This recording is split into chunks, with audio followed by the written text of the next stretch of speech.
자, 1-106페이지 하면 되죠. 그죠? 자, 거래 형태별 과세표 보자. 동그라미 1번. 괄호 1번 옆에 화살표 해가지고 이 책의 저자가 그렇게 하죠. 그죠? 공급 시기와 연계 정리하면 같이 편하다. 그 얘기를 하고 계시죠. 자, 보자. 동그라미 1번. 외상 8배 하울 판매는 공급 시기가 인도 시점이니까 인도한 시점에 그 재와 인도한 총 가액이 과표에 들어가면 돼. 됐죠? 장기화 판매, 완성도 기준 지급 조건부, 중간 지급 조건부 공급, 그 밖에 공급 단위를 구획할 수 없는 계속적 공급은 대가의 각 부분을 받기로 한 때가 공급 시기고 받기로 한 때에 그 받기로 한 그 금액을 과표에 집어넣으면 돼. 됐죠? 알았죠? 그죠? 자, 그 다음 괄호 2번. 대가를 외국 통화, 기타 외국 카드로 받았을 때의 과표. 요게 동그라미 2번의 원칙이라고. 앞에서 봤어. 왜? 환율 변동분을 과표에 고려하지 말자 그 얘기야. 그래서 공급 시기에 기준환율, 제정환율을 적용하는 게 원칙이다. 됐나요? 됐어요? 그럼 세무사님 기준환율, 제정환율을 모르겠습니다. 네? 기준환율 많이 들어봤죠? 그죠? 제정환율은 삼국환율이라고 부르는 거 있지? 그거. 해외에 어디 가봤어? 일본 말고 다른 데 막 오지 이런 데안 나왔어. 라오스 이런 데 오지 아니야? 오지 아닌가? 만약에 라오스를 놀러 간다. 그럼 우리나라 돈이랑 라오스 돈이랑 1대1로 환전이 안 돼. 미국 돈으로 바꿔놔놓고 미국 돈이랑 라오스 돈이랑 바꾸거든. 그게 제정환율. 그렇지? 오케이? 삼국환율이라고 부르는. 그쵸? 됐습니다. 그 정도 보시면 되고요. 그럼 독특한 게 뭔데? 동그라미 1번. 공급 시기 도래 전에 원화로 환가한 경우, 공급 시기가 도래하기 전에 대금 중에 일부를 먼저 받은 거야. 그거를 은행에 갖고 와가지고 돈으로 바꿨다, 우리나라 돈으로. 그랬을 때는 그 시점에 환율 이런 거 틀려. 환가한 그 금액을 그대로 집어넣도록 돼 있어, 법조문이. 이게 좀 독특하지. 됐죠? 자, 밑에 그림 저만 그릴게요. 2월 10일에 500불.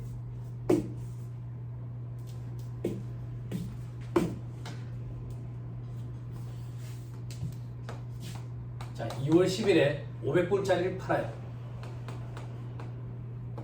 500불짜리를. 그런데 2월 5일에 돈을 미리 좀 받아요. 돈을. 2월 5일에 돈을 미리 좀 받는데 150불을 받아요. 150불. 그래가지고 이 중에 100불은 원화로 환전했대요. 그리고 나머지 50불은 갖고 있고요. 그리고 나머지 350불은 2월 20일에 받기로 했어요.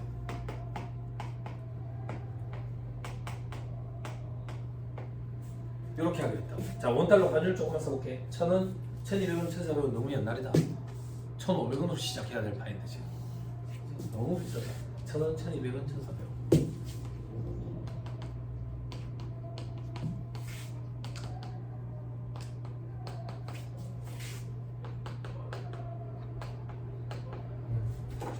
네, 학생들 오해하지 마. 아직 야구장이 아니야. 야구장이 아니고 데모하는 소리. 너무 스트레스 받지 마. 난 예전에 여 옆에 사는 주민이었다 했잖아. 여 맨날 1년 내내 평일 주말 상관없이 1년 내내 이랬어.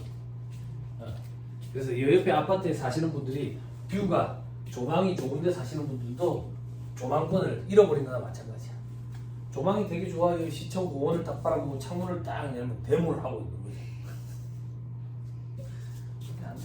근데 뭐 저희는 권익을 위해서 목소리를 내는 건 또 뭐 존중을 해야지. 존중을 해야 너무 피해를 주는 거야. 1년 내내.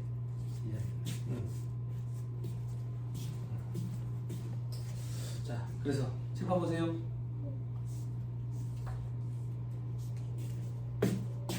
원칙부터 하자. 자, 외상으로 팔았어. 외상으로. 그게 무슨 말인데? 요날 500불을 팔았는데 350불은 나중에 받기로 했다고. 그지? 그럼 그 사이에 생기는 환율 변동분이 있을 거 아니야. 그거 고려하면 안 된다 했잖아. 그지? 그럼 결국 이 350불은 요 날짜 환율을 적용해야지. 안 어렵죠? 안 어렵죠? 돈 먼저 받은 게 있네. 돈 먼저 받은 거, 그것도 요날짜 환율을 적용해야지. 안 어렵죠? 안 어렵죠? 그런데 돈 먼저 받은 거 중에 이거를 은행에 가서 돈으로 바꿨대. 우리나라 돈으로. 얼마로 바꿨다는데? 12만 원. 요건 그대로 인정이 된다고. 됐어요? 칠판. 그러면 과표에 들어갈 금액은 12만 원 더하기 나머지는 얼마인데? 50불이랑 350불이니까 총 400불이지. 400불에 대해서 요날짜 환율 1200원. 이렇게 하면 되지. 이게 시험 문제에 등장하는 거야. 안 어렵죠? 여기서 독특한 건 저거야. 먼저 받았는데 원화로 환가한 거. 수험생들이 어떤 실수를 하는데 먼저 받은 거 있지. 요거를 요날짜 환율을 적용해서 망해. 됐죠?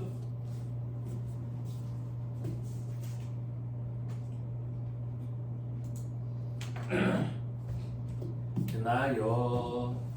됐지요? 자 밑에 그 밖의 경우 기부 체납의 경우 어쩌고저쩌고 되어 있는데 이런 거는 볼 필요 없다. 넘어갑니다. 재화의 수입에 대한 과세표준. 누가 여기다가 막 줄쳐놨죠? 신기하네. 신기하네. 그지? 과거에 내가 미래를 와가지고 여기 줄을 치고 갔는가. 그지?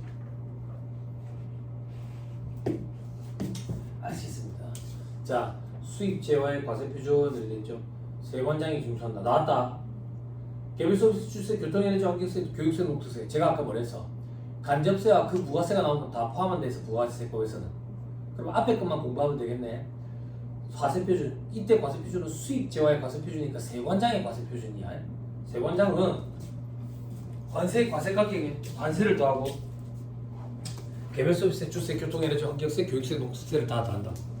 그럼 세무사님 관세, 과세가격과 관세는 뭡니까? 관심 가질 필요 없어. 왜? 우리 시험은 세무사 시험이지 관세사 시험이 아니야. 그러면요 시험의 관세 가격 얼마, 관세의 과세 가격 얼마, 관세 얼마 주어져. 그럼 우리는 그 항목들을 더하기만 하면 돼. 됩니까? 돼요? 됐죠? 자, 그 밑에 보수구역 관련 거래 요거는 조금 얘기를 해야 돼.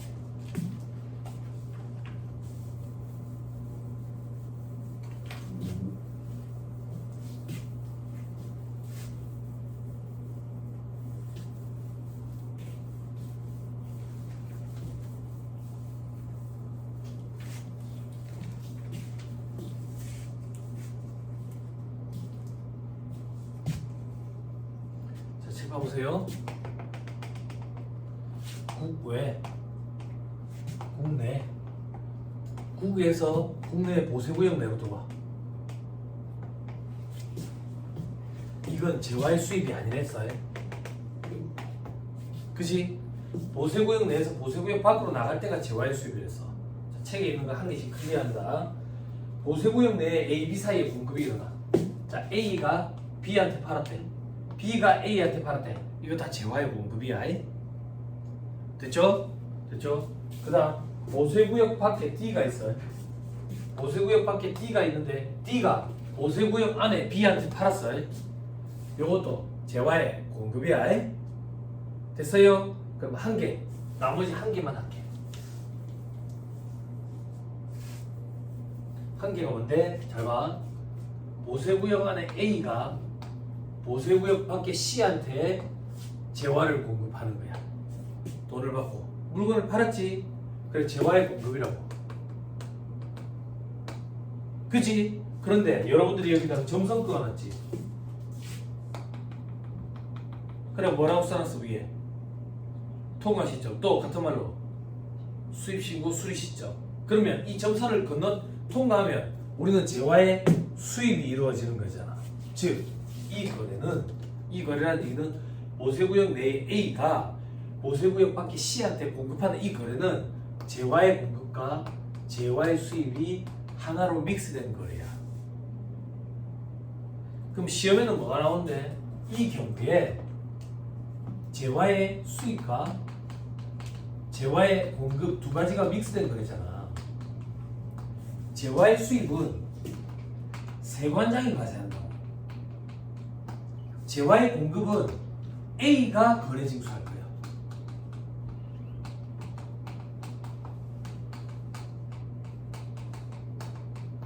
그때 A의 과표, 세관장의 과표, 또 A가 거래징수하는 부가세, 세관장이 거래징수하는 부가세, 이게 얼마인지를 계산하라는 문제가 등장해요. 한 번만 해보면 절대 틀릴 수가 없어. 한 번만 해보면, 자, 밑에 사례, 밑에 어디 있노?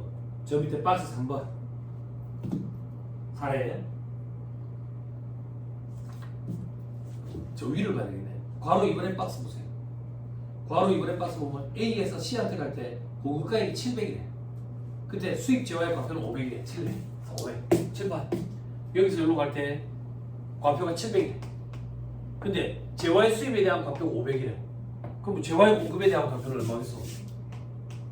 200이지 뭐야? 그지? 여기다 10% 곱하면 세관장이 거래징수하는 부가세 50원. 여기에 10% 곱하면 A가 거래징수하는 부가세 20원. 끝. 너무 쉽죠? 한 번만 더 해보자. 자, 어디 있나? 다음 페이지 사례 1. 수입 재화를 A가 보세구의 외 국내에 200원에 공급한대요. 그때 세관장의 과표와 A의 과표를 물어봤어.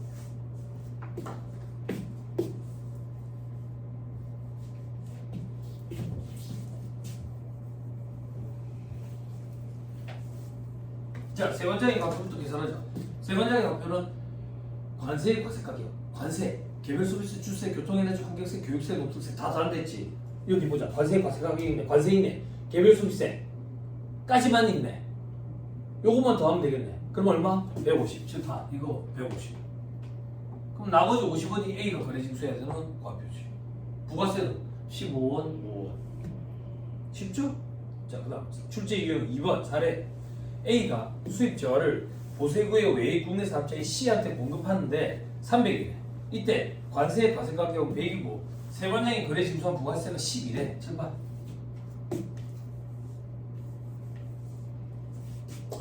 A가 C한테 공급하는데 300에 공급했대. 300에. 근데 세관장이 과표가 얼마인데 이거 모르겠대. 근데 세관장이 거래징수한 부가세가 12원이래. 그럼 세관장의 과표 120원이라는 얘기 아니야? 그러면 A의 과표는 180원이고 이거는 18원이겠죠. 끝. 절대 틀릴 수가 없어. 한 번만 해보면. 그치? 시험에 이대로 나온다고. 시험에 갔는데 이걸 못 풀겠다. 아이고, 질이 오는 게 안 나겠어. 네? 네? 저게 안 풀려가 막 애를 쓰고 있으면 그때 갑자기 내가 나타난다. 내가 나타나서 그만해라. 앞으로 또 그만해라. 네? 됐나요? 됐어요? 잘 못했습니다. 또 넘어갑시다.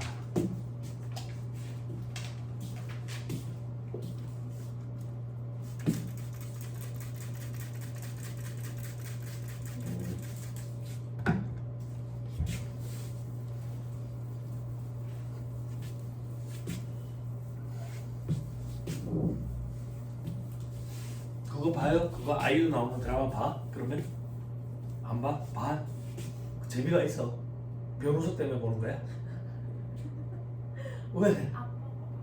아빠가 아빠가 아이유 팬이시야? 그냥 드라마를 다 좋아하게 많이 보세요. 아 그래? 그럴 수 있지. 그럴 수 있지. 나도 여기 인제대 애들 고맙거든. 인제대 애들 때문에 저거 한로로 알게 됐거든. 나 요즘에 걔 노래 많이 들어. 되게 엄청 많이 들어. 옛날 추억 돋보이지. 옛날에 내가 좋아하던 장르의 노래를 하고 있어. 나이 돌인데. 별명이 리틀 자우림이라며. 리틀 자우림. 그래? 김유나는 노래를 진짜 잘하는 사람이야. 김유나는 노래 진짜 잘한다고. 자우림 그 보컬 노래 진짜 잘한다니까. 고영만.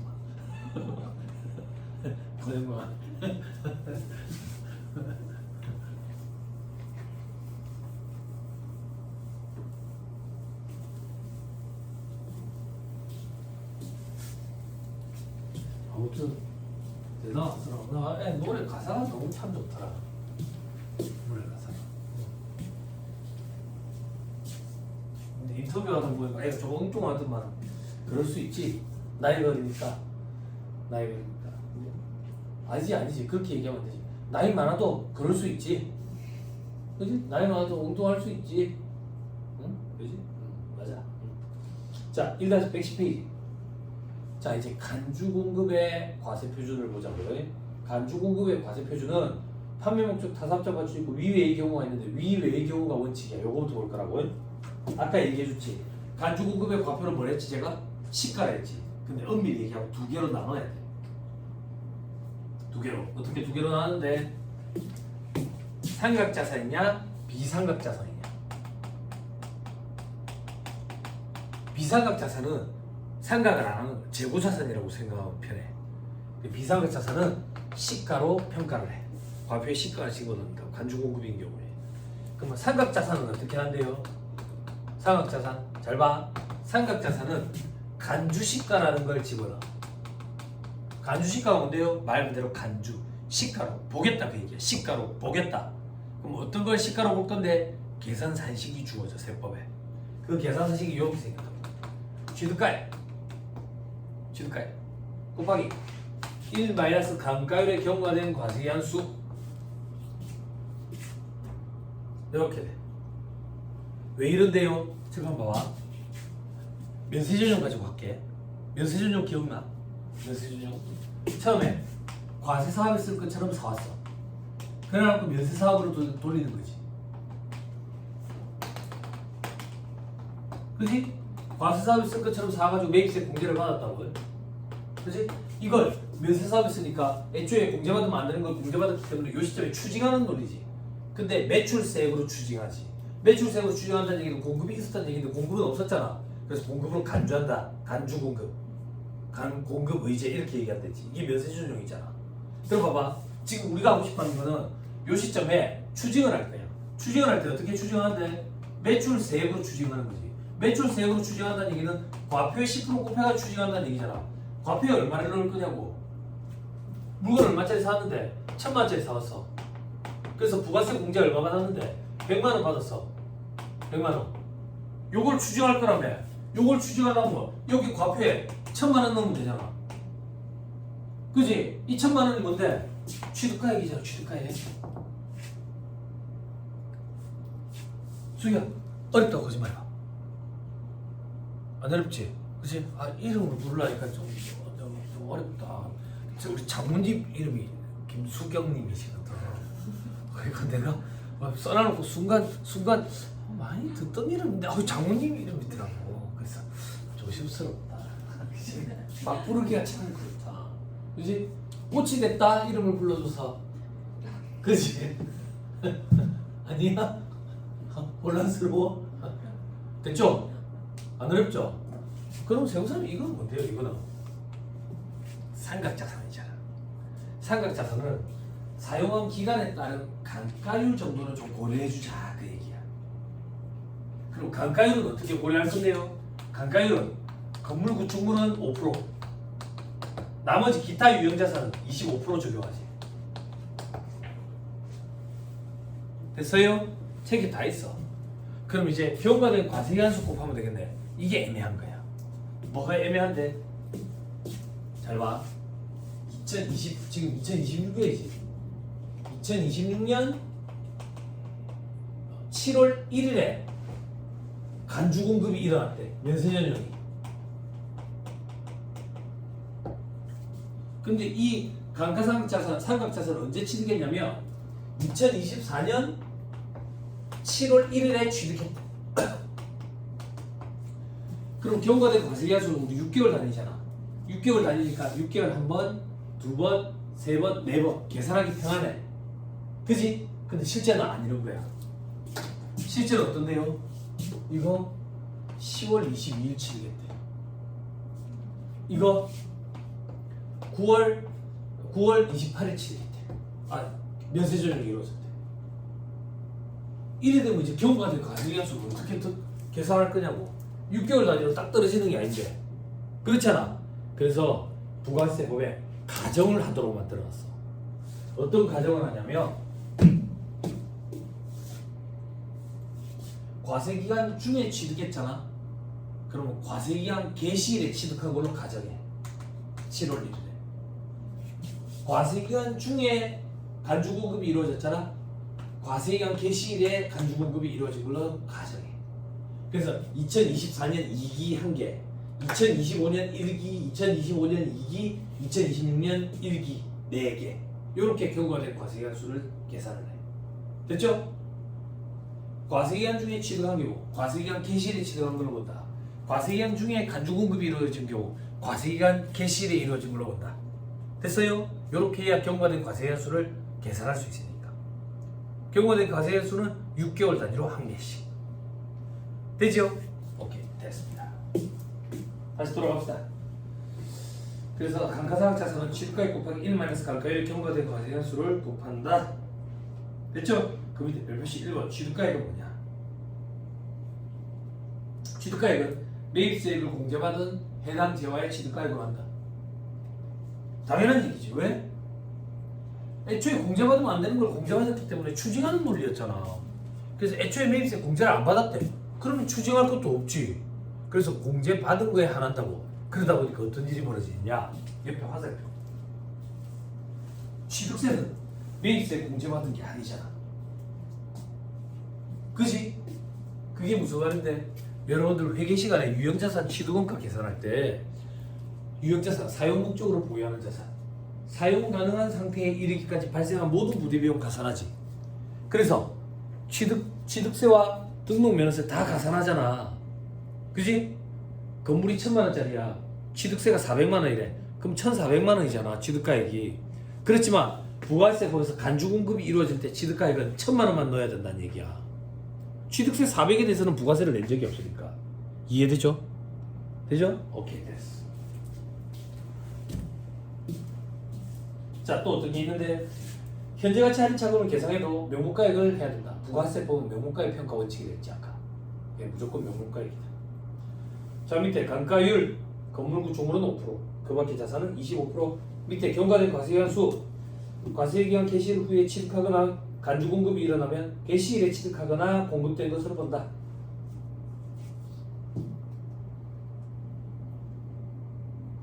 됐죠? 오케이, 됐습니다.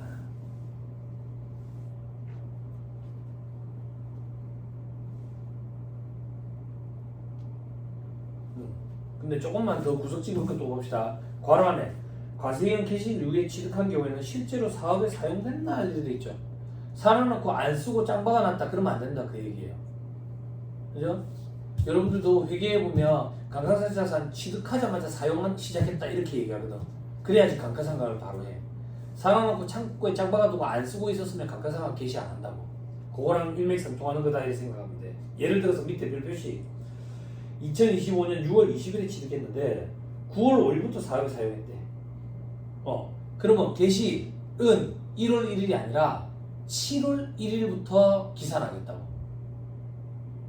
됐죠? 그리고 폐업을 했대. 폐업 언제? 8월 20일에 폐업했대. 그러면 7월 1일까지로 봐가지고 경과된 과세기간 수를 더한대. 왜 7월 1일로 봅니까? 폐업했을 때는 폐업시 잔존재화 규정도 간주공급이잖아. 그래서 개시 시점에 간주공급이 이루어진 걸로 봐서 과세기간 수를 계산해야 되니까 7월 1일. 됐습니까? 됐죠? 오케이, 됐습니다. 자, 다시 위로 올라갑니다.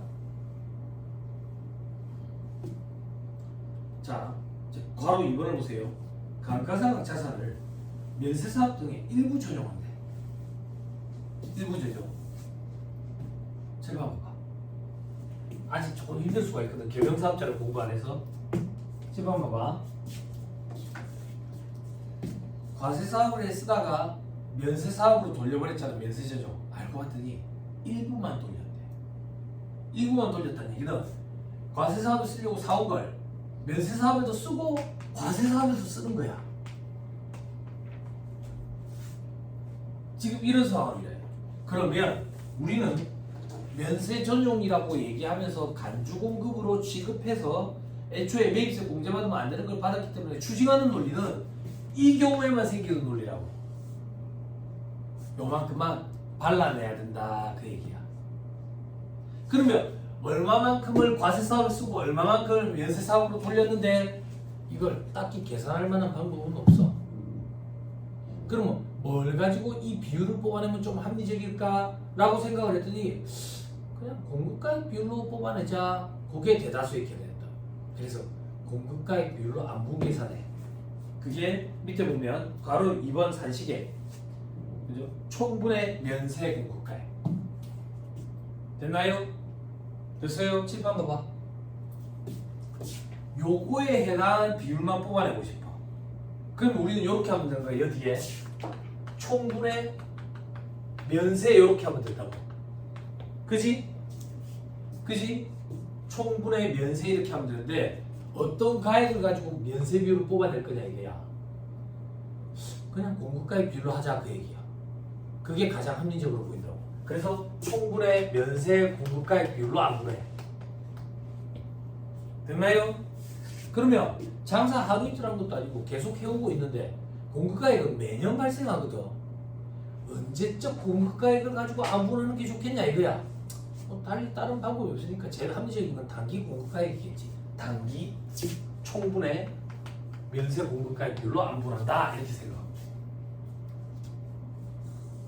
됐어요? 됐나요? 됐어요? 안 됐어요? 됐죠? 경영사업자 파트 가면 이게 당연한 얘기처럼 이렇게 들려질 거예요. 많이 하니까. 됐어요? 조금 더 해야 돼. 7번 봐봐. 단기 총분의 면세 공급가액 비율이 5% 미만이네. 5% 미만. 극히 일부다 그 얘기야. 극히 일부다. 즉 과세사업에 쓰려고 살아놓고 과세사업에도 쓰고 면세사업으로 돌릴 것도 있는데 이 부분이 극히 미미해. 없는 거나 마찬가지라고. 그러면 없는 걸로 봐버리겠대. 없는 걸로. 됐어요? 7번. 없는 걸로 봐버리면 어떻게 되는데요? 없는 걸로 봐버리면 이 계산 자체를 안 해. 그지? 계산 자체를 안 한다는 얘기는 뭔데요? 추징을 안 하겠다는 거야. 그지? 그지? 됐어요? 간주 공급으로 보지 않겠다는 얘기야. 됐나요? 여기까지. 자, 이게 어디 있는데 다음 페이지 맨 위에 별표시 5번.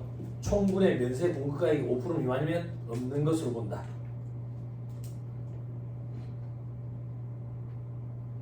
됐나요? 됐어요? 그러면 세무사님 1%면 1%, 2%면 2%지 왜 5%입니까? 나 카드라야 나도 들은 거야. 이게 우리 통계학 시간에 그 되게 중요성 요건 플러스 마이너스 오차 범위 5% 있잖아. 그 우리 선거할 때 보면 선거 끝나고 나서 투표할 때 뭐 저기 통계 수치 보고 오차 범위 플러스 마이너스 5% 거기서 나온 거야. 통계 수치 그거. 됐죠? 5% 미만이면 무시할 수준이다. 라고 보는 거지.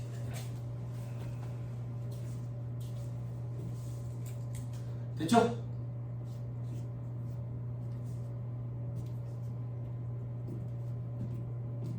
자, 이제 110페이지 맨 위에 판매 목적 5장만 줄으세요.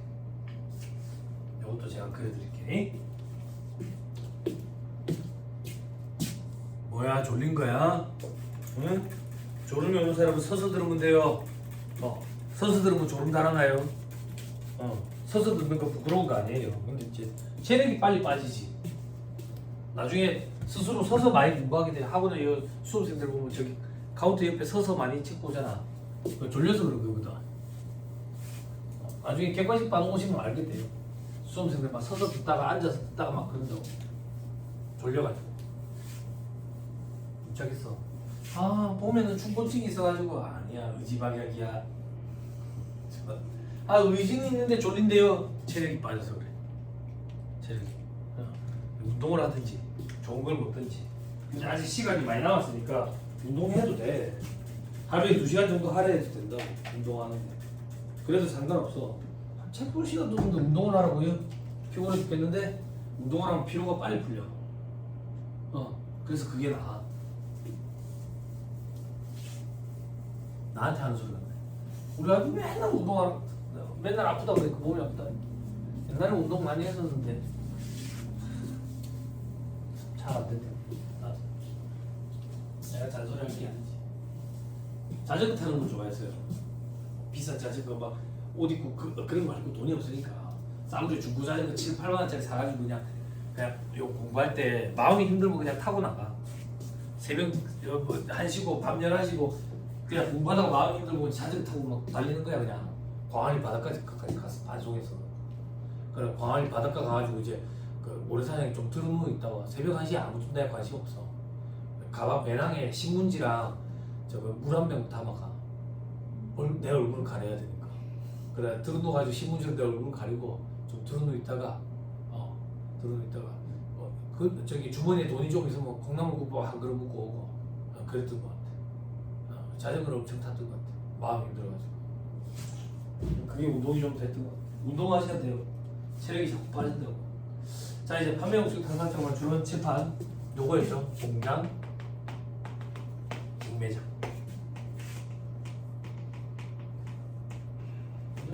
공장은 항상 매입세액만 발생하고 직매장은 항상 매출세액만 발생하고 그지? 그래서 공장에서 직매장으로 가는 이 거래를 공급으로 의시하자. 그죠? 그러면 자금부담 압박에서 벗어날 수 있으니까 이게 판매용식 당사청을 주셨다고. 그럼 공급으로 의지하니까 세금계산 발행 의무도 있었지. 그럼 과표에다가 10% 곱하잖아. 여기 얼마 넣을 거냐 이거야 이제. 그거 보죠. 자 원칙 취득가액을 넣도록 돼 있다.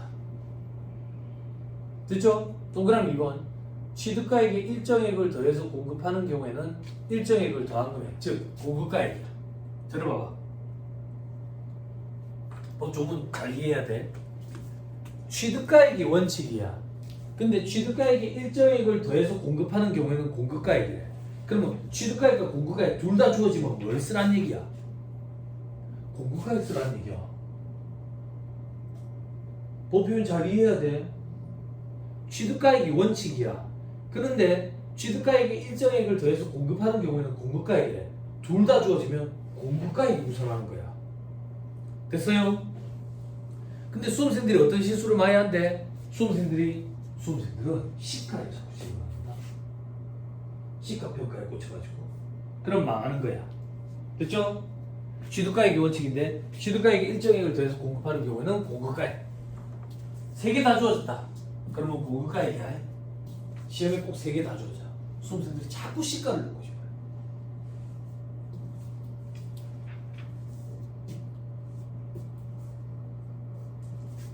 됐나요? 자, 그 밑에 개별소비세, 주세, 교통에대주, 환경세가 부과되면 그냥 그거 다 더한다 이렇게 생각하면 돼. 됐죠? 됐습니다. 또 넘어갑니다. 자, 1-112페이지 부동산의 공급인데 여기는 잠깐 끊었다가 얘기를 하죠. 그렇죠?